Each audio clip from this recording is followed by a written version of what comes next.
بسم اللہ الرحمن الرحیم۔ السلام علیکم ناظرین کرام، نئی ویڈیو میں آپ کو خوش آمدید کہتے ہیں۔ کچھ بڑی اہم خبریں موصول ہو رہی ہیں، خاص طور پر سپریم کورٹ سے ایک بڑی خبر آئی ہے اور پاکستانیوں کی دلی خواہش، جو اس وقت پاکستانیوں کی امید ہے، وہ سپریم کورٹ ہے۔ وہاں پہ آج ایک بڑا خوشگوار واقعہ پیش آیا، اس پر ہم بات کریں گے۔ جبکہ چودھری پرویز الہی، جن کو کل گرفتار کیا گیا، انہیں آج عدالت نے چھوڑا، لیکن دوبارہ انہیں گرفتار کیا گیا ہے۔ وہ ابھی تک ڈٹے ہوئے ہیں۔ بڑا اچھا بیان انہوں نے جاری کیا، اس پر بھی بات کریں گے۔ جبکہ مارشاء اللہ کی بازگشت ہے پارلیمنٹ کے اندر، اس پر بھی بات کریں گے۔ اس کے علاوہ جو سب سے بڑی وکٹ ابھی گری ہے پی ٹی آئی کی، وہ آج سابق وزیر اعلیٰ پنجاب سردار عثمان بزدار کی ہے، جنہوں نے سیاست چھوڑنے کا فیصلہ کر لیا ہے۔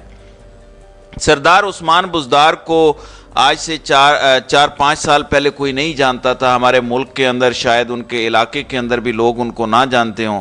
عمران خان نے ان کو نوازا، ان کو وزیر اعلیٰ بنایا، ان کا ہمیشہ دفاع کیا، ہمیشہ کہا کہ یہ بیچارہ شریف ہے، سادہ ہے، اپنی پروموشن نہیں کر سکتا، میڈیا ہینڈل نہیں کرنا آتا عثمان بزدار کو، ویسے یہ وسیم اکرم پلس ہے، ویسے وسیم اکرم کو پیچھے چھوڑ دیتا ہے اپنی پرفارمنس کے اعتبار سے۔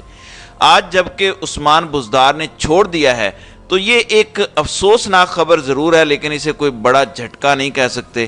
جب اتنے بڑے لوگ چھوڑ گئے، رات کو پرویز خٹک نے پریس کانفرنس کر دی، تو افسوسناک چیز یہ ہے کہ ایسا شخص جس کو آپ نے نوازا، اس کا پوری دنیا میں نام بنایا، وہ بھی پریشر کے اندر چھوڑ جائے تو افسوس تو ہوتا ہے۔ پھر کل آپ نے دیکھا کہ اسد کیسر پریس کانفرنس کے اندر نہیں بولے، پرویز خٹک کی پریس کانفرنس تھی اور انہوں نے مختصر پریس کانفرنس کی۔ اس میں میں نے اس حوالے سے پچھلی ویڈیو میں بھی آپ کو بتایا۔ اب انہوں نے کہا کہ اگر میں کوئی بھول جاؤں تو بتا دینا، یا اگر میں کوئی غلطی کروں تو اسے حذف کر دینا۔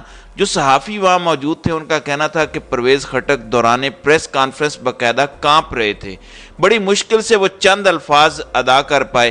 یوں لگ رہا تھا کہ انہیں شدید دباؤ کے ساتھ یہ سب کرنے پر مجبور کیا گیا ہے، جبکہ وہ یہ سب نہیں کرنا چاہتے۔ آخر کون سا ایسا پریشر ہے؟ پرویز خٹک مضبوط اعصاب کے مالک سمجھے جاتے ہیں، لیکن ان کا یوں کانپنا اور چند الفاظ ادا کر سکنا بتاتا ہے کہ بری طرح سے بلیک میلنگ کر کے، ڈرا دھمکا کر یہ سب کچھ کیا جا رہا ہے۔ حالانکہ وہ مذاکرات کے لیے عمران خان کی جانب سے آئے تھے، مگر طاقتوروں نے ان کو بھی دھر لیا اور ان کو پریس کانفرنس پر مجبور کر دیا۔ دوسری جانب ناظرین کرام، مسلم لیگ کی اعلیٰ قیادت اس وقت خاصی پریشان ہے۔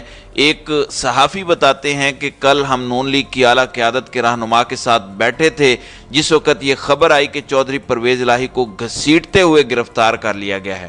کہتے ہیں کہ وہ فوراً مایوس ہو گئے اور پریشان ہو گئے۔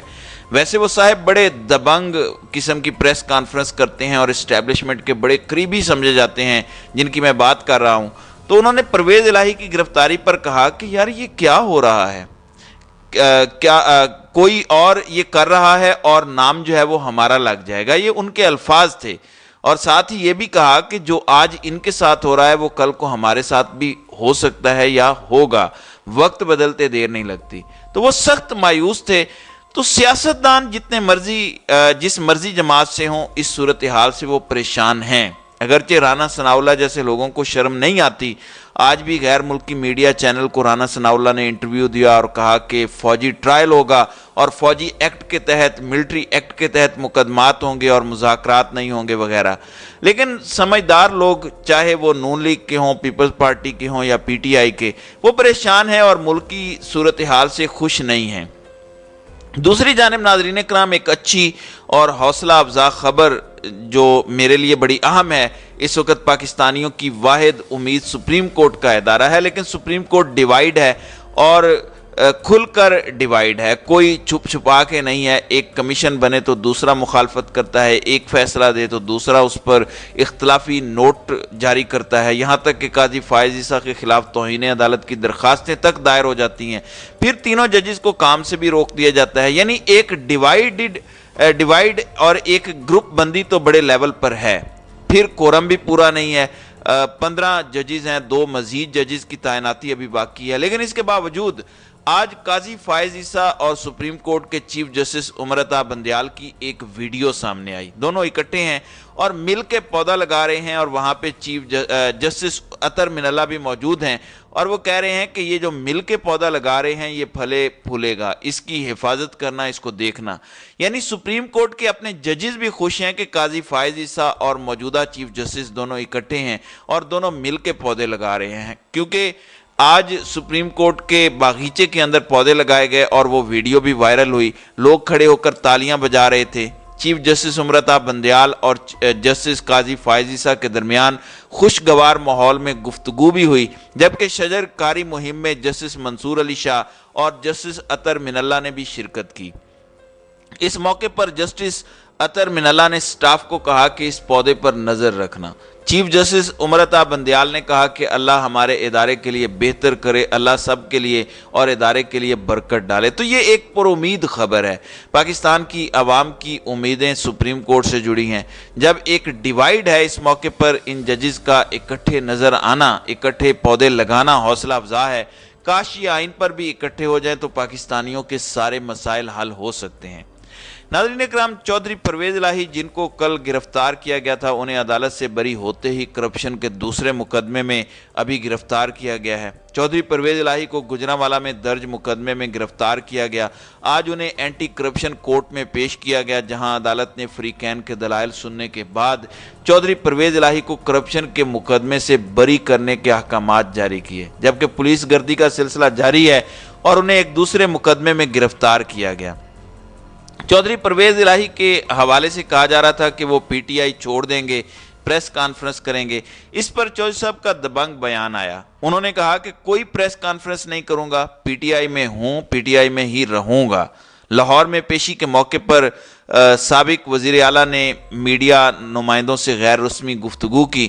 چودھری پرویز الہی نے کہا کہ میں بے گناہ ہوں اور پاک فوج کا حامی ہوں، میں کوئی پریس کانفرنس نہیں کروں گا، پی ٹی آئی میں ہوں اور اسی میں رہوں گا۔ پی ٹی آئی کارکنان کے لیے پیغام ہے کہ تگڑے رہیں، گھبرانا نہیں ہے۔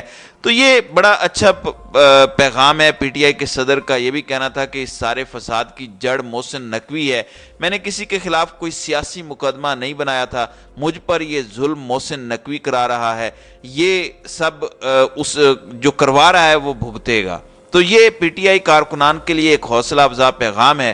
جبکہ دوسری جانب سراج الحق جماعت اسلامی کے امیر، ان کے ایک وفد کی خان سے ملاقات ہوئی ہے، حافظ نعیم الرحمن ساتھ تھے۔ عمران خان نے کہا کہ حافظ نعیم الرحمن بہترین کینڈیڈیٹ ہیں کراچی کے میئر کے لیے۔ آج سراج الحق کا بیان آیا ہے، وہ کہتے ہیں کہ عوام کو فیصلے کا اختیار دیا جائے، سیاسی انجینئرنگ نہیں، مذاکرات اور اس کے نتیجے میں شفاف قومی انتخابات ہی مسائل کا حل ہیں۔ جبکہ وزیر داخلہ نے غیر ملکی نشریاتی ادارے کو انٹرویو دیا اور کہا کہ جو لوگ فوجی تنصیبات پر حملوں میں ملوث ہیں ان کے خلاف مقدمات فوجی عدالتوں میں چلائے جائیں گے، مذاکرات کیے تو شہداء کے لواحقین کی طرف سے سخت رد عمل آئے گا۔ مسلم لیگ نون انتخابات سے پیچھے نہیں ہٹے گی، اگست میں اسمبلیوں کی مدت مکمل ہونے کے بعد نگران حکومت 90 روز میں ملک بھر میں ایک ساتھ انتخابات کرائے گی۔ پھر کہتے ہیں کہ اتحادی حکومت کا موقف رہا ہے کہ وفاق اور صوبوں میں الیکشن ایک وقت پر ہونے چاہیے کیونکہ یہ آئینی ضرورت ہے۔ خیر، یہ آئین کی کیا بات کریں گے، رانا ثناء اللہ تو جھوٹ بولنے کا عادی ہے۔ عدالت کے فیصلے کے باوجود انہوں نے آئین شکنی کی اور اپنی سیاسی بصیرت کو یہ آئین قرار دے رہے ہیں۔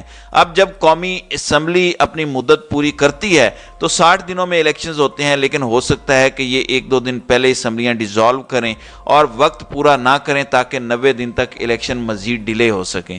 اس کے علاوہ سینٹ کی قائمہ کمیٹی برائے توانائی کا سینیٹر سیف اللہ ابڑو کی زیر صدارت اجلاس ہوا۔ سینٹ کی قائمہ کمیٹی برائے توانائی میں ماشاء اللہ کی بازگشت جو ہے وہ ہوئی ہے اور اس پر جو این ٹی ڈی حکام ہیں ان پر وہ برہم بھی ہوئے ہیں اور ان کا کہنا ہے کہ اس ملک میں مارشل لا لگنا چاہیے تاکہ آپ جیسے افسران کو گرفتار کیا جائے۔ کوئی بھی سیاسی حکومت آپ کے ساتھ بیٹھ جاتی ہے۔ سینٹ کی قائمہ کمیٹی برائے توانائی کا جو اجلاس تھا اس میں کمیٹی میں لوڈ شیڈنگ پر سینیٹرز کی دہائی، پشاور کے دیہی علاقوں میں 10 سے 12 گھنٹے لوڈ شیڈنگ ہوتی ہے، وہاں کے لوگ بل بھی وقت پر اور پورا ادا کرتے ہیں، ٹرانسفارمر جب خراب ہو جاتا ہے تو 3 دن تک ٹھیک نہیں ہوتا، یہ ان کا کہنا تھا۔ جبکہ کل شور مچا ہوا تھا کہ ڈالر اوپن مارکیٹ میں گر گیا ہے، آج ڈالر پھر 5 روپے مہنگا ہو گیا ہے۔